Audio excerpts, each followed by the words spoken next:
Good evening, and welcome to Global Affairs Tonight. Our topic today is Russia's war in Ukraine. Is it an act of imperialist aggression, or should we think of it as a response to Western provocation? Joining us are two prominent thinkers with very different views.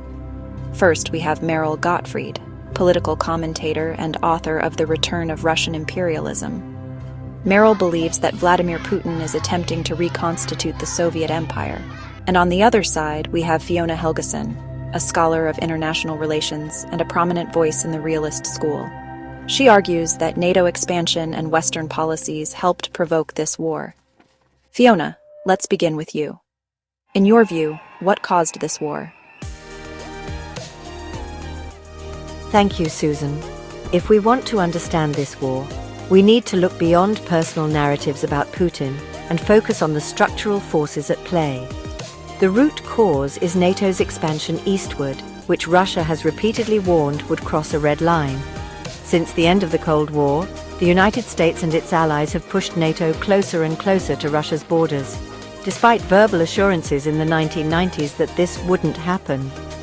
The final straw was the Western-backed 2014 coup in Ukraine, which removed a Russia-friendly government. That set the stage for this war. To put it simply, Russia sees NATO at its doorstep and acts to defend its sphere of influence. This is not about empire building, it's about security. Meryl, your response? With all due respect, Fiona, this is an absurd misreading of the situation. What we are witnessing is Putin's long-standing dream of restoring Russian dominance over its neighbors. NATO is a convenient excuse. But let's look at Putin's actions. He has invaded Georgia, annexed Crimea, and now launched a full-scale war on Ukraine.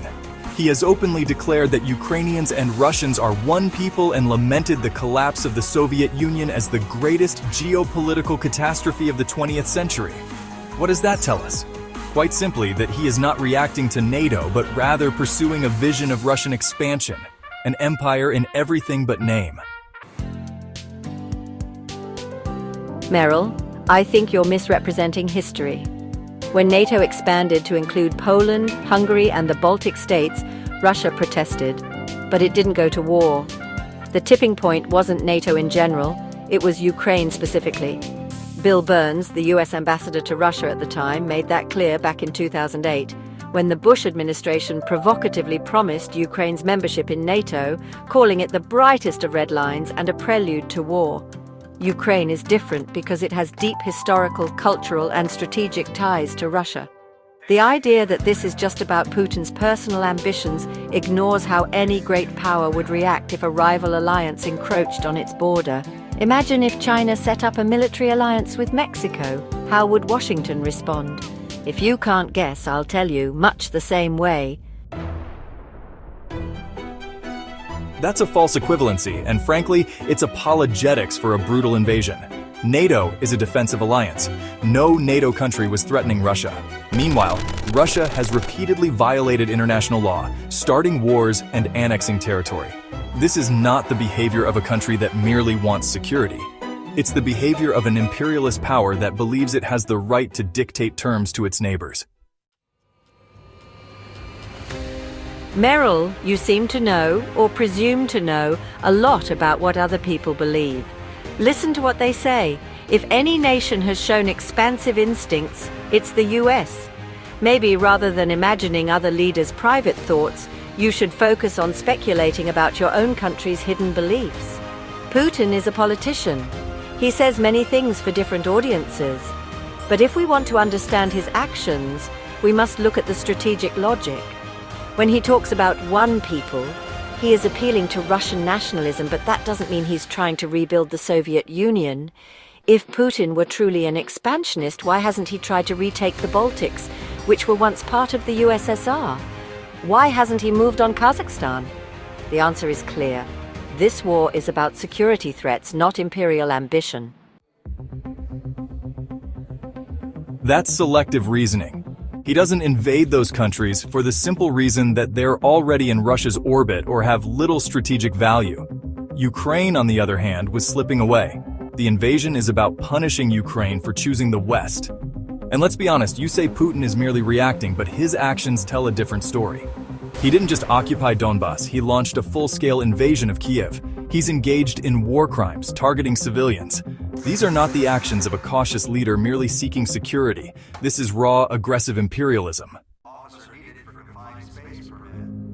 In any case, Meryl, wake up. We're talking about a story whose plotline is changing as we speak. Donald Trump doesn't appear to hold the same beliefs as Biden or yourself. And consider this. Diplomacy has never been about believing. It's about confronting reality, not dodging it. The fact is, we have been weighed down for the past 3 years by our beliefs, or rather wishful thinking about an imminent Ukrainian victory. It just may be time to accept the idea that diplomacy rather than Ukraine's prolonged suffering is the right and, in fact, only viable choice. Now, before we conclude, let me add one last remark. I want to thank the organizers for inviting me to this event. It is rare that anyone with my views is ever allowed to speak in the popular media, and so I can only relish this opportunity. I hope my opponent appreciates at its full value this rare occasion to hear a different point of view and engage with it. Perhaps we will both find our thinking enriched by the exchange. Or perhaps not. Oh, I see what you're doing, Fiona.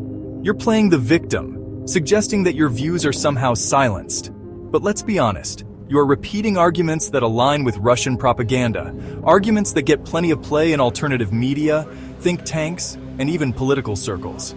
What you call a different point of view, I call a dangerous distortion. We are not talking about some abstract debate over geopolitics. We're talking about real people being slaughtered. And if your analysis leads to justifying their suffering as some grand chessboard move, then maybe, just maybe, it is not the media that has the problem. It is you. Meryl, the difference between us is that I believe in understanding causes, and you believe in moralizing effects. You paint Putin as a comic book villain rather than acknowledging how we got here. Wars don't happen in a vacuum. If we want peace, we need to be honest about what provoked this war, not just what makes for good headlines. You can dismiss my argument as Russian propaganda, but that doesn't make it false. If we refuse to examine NATO's role, we will repeat these mistakes in the future, perhaps with China, perhaps elsewhere. The world isn't black and white, no matter how much you'd like it to be. And on that note, we will have to leave it there. Thank you both for this passionate discussion. This has been Global Affairs Tonight. Thank you for watching, and good night. Join the conversation at Fair Observer and subscribe to our YouTube channel.